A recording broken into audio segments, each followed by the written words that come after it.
میں آج جتنے بھی آپ لوگ وزیر آباد میں جمع ہیں، میں پہلے تو آپ سب کو سلام کرتا ہوں.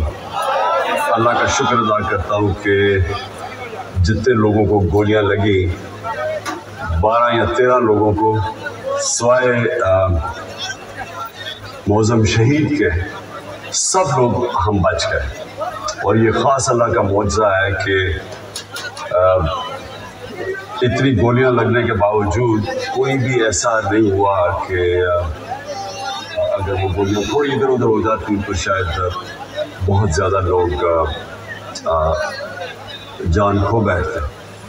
تو میں آج اپنے سارے جو آج یہاں آئے ہوئے ہیں وزیر آباد میں، آپ کے لیے بھی اور جو بھی میرے پاکستانی دیکھ رہے ہیں، میں آپ سب کو مخاطب ہوں. سب سے پہلے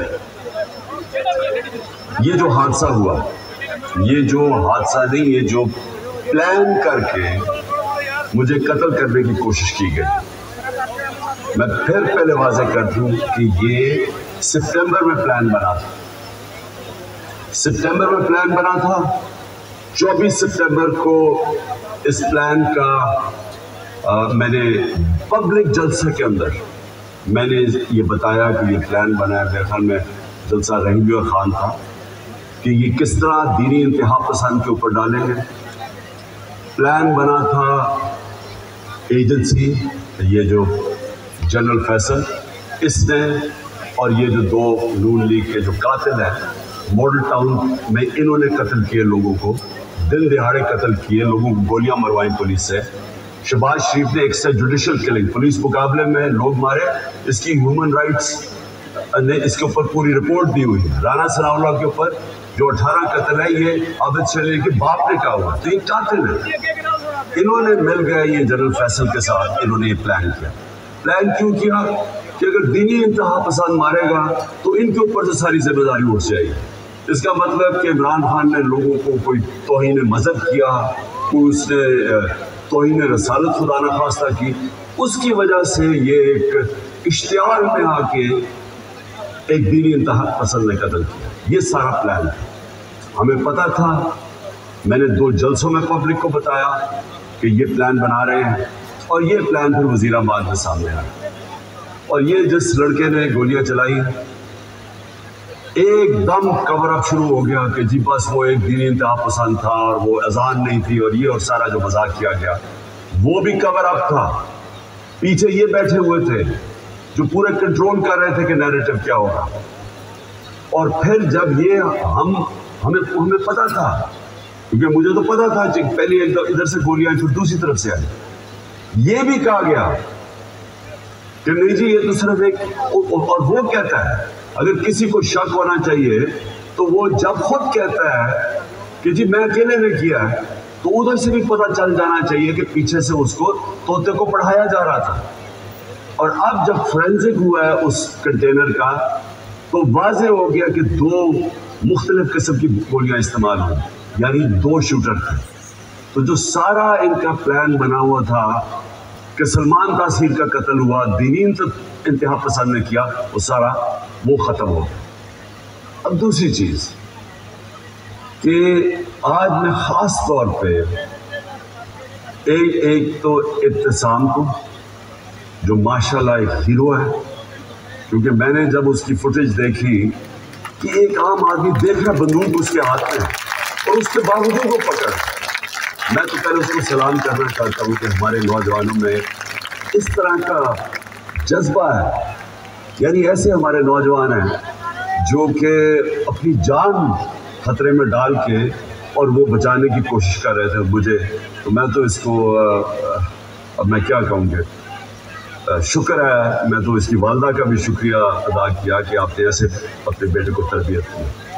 دوسرا جو سب سے بڑی ٹریجڈی تھی وہ معظم شہید کی تھی، اور وہ ہم سب سے دیکھی نہیں گئی وہ تصویریں کہ 3 بچے اس کے بیٹھے ہوئے ہیں اور باپ کو جگانے کی کوشش کر رہے ہیں. اور میں پھر سے کہہ رہا ہوں کہ ہم انشاءاللہ پوری ذمہ داری ان بچوں کی ساری زندگی تک لیں گے. اب میں اپنی ساری قوم سے جو 2-3 آج باتیں کرنا چاہتا ہوں. پہلے تو یہ اب ہماری مارچ رکے گی نہیں. ہماری حقیقی آزادی کی جو تحریک ہے وہ رکے گی نہیں, وہ انشاءاللہ اور زور پکڑے گی. کیونکہ یہ جو اس کے بعد ہوا, میں اب میرے ذہن میں کوئی شک نہیں کہ جب تک اس ملک کے اندر ہم انصاف نہیں لے کے آئیں گے, ہم حقیقی طور پہ آزاد نہیں ہوں گے. اور ہم حقیقی طور پہ جب تک آزاد نہیں ہوں گے, یہ ملک میں خوشحالی نہیں آنے لگے. یہ اگر کسی کا خیال ہے کہ جنگل کا قانون ہو اور ملک خوشحال ہو جائے, خواب کے اندر تو ایسے ہو سکتا ہے, یا لوگ خواب دکھا سکتے ہیں, لیکن جو دنیا کا معاشرہ ترقی کرتا ہے وہاں سب سے پہلے انصاف قائم کرتا ہے. میرے نبی صلی اللہ علیہ وسلم نے مدینہ میں سب سے پہلے عدل اور انصاف قائم کیا, پھر اس کے بعد خوشحالی آئی. عدل اور انصاف انسانوں کو آزاد کرتا ہے, طاقتور کو قانون کے نیچے لے کے آتا ہے. اور کیا ہوا اس کے بعد؟ جو مجھے پتا ہے, یہ میجر جنرل فیصل اس کے پیچھے تھا. مجھے پتا ہے کہ جب سے میجر جنرل فیصل آیا اور ساتھ اس کے فہیم آیا, انہوں نے تب سے ہمیں اس طرح دہشت گردوں کی طرح انہوں نے ہمارے اوپر ظلم کیا. یہ ہمیں پتہ ہے ان کی بیک گراؤنڈ کیا ہے. بلوچستان میں انہوں نے دہشت گردوں کو کہتے تھے جی بڑا یہ تکڑے ہیں. اللہ معافی دے کہ اگر یہ اس طرح کے لوگ ہیں, دہشت گردی کم نہیں ہوگی. ان کی حرکتوں سے دہشت گردی بڑھے گی. جو ہمارے سے انہوں نے کیا ہے, جو صحافیوں سے کیا ہے, جو ارشد شریف سے انہوں نے کیا ہے. ارشد شریف کی مجھے پتا, ارشد شریف جب مجھے کہہ رہا تھا کون کون اس کو دھمکیاں دے رہا تھا, جو ملک سے باہر گیا ہے. اور ارشد شریف میں بعد میں بات کروں گا. اس سے پہلے اعظم سواتی سے جو انہوں نے کیا, یہ جب سے یہ آیا ہے میجر جنرل فیصل, تب سے صحافیوں کو, سوشل میڈیا کو, ٹی وی چینلز کو دھمکیاں کہ جی عمران خان کی پروجیکشن نہیں کرنی. اور تب سے انہوں نے فیصلہ کیا کہ یہ اب ہمیں جس طرح دہشت گردوں کو خوف دلاتے ہیں, دہشت دلاتے ہیں, وہ انہوں نے ہمارے ساتھ کیا. یہ جو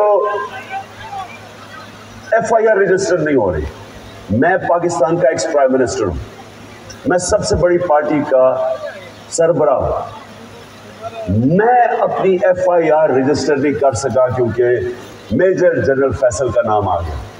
یہ کوئی ایسا آدمی ہے جس کے اوپر پاکستانی قانون ہی لگتے ہیں. اور ڈی جی آئی اسپیئر کہتا ہے کہ جی ہماری فوج کی توہین ہوگی. فوج کی توہین تب ہوگی اگر فوج ایکشن نہیں لے گی. توہین تب ہوگی جب ایک ادارہ اپنے آپ کو قانون سے اوپر سمجھے گا.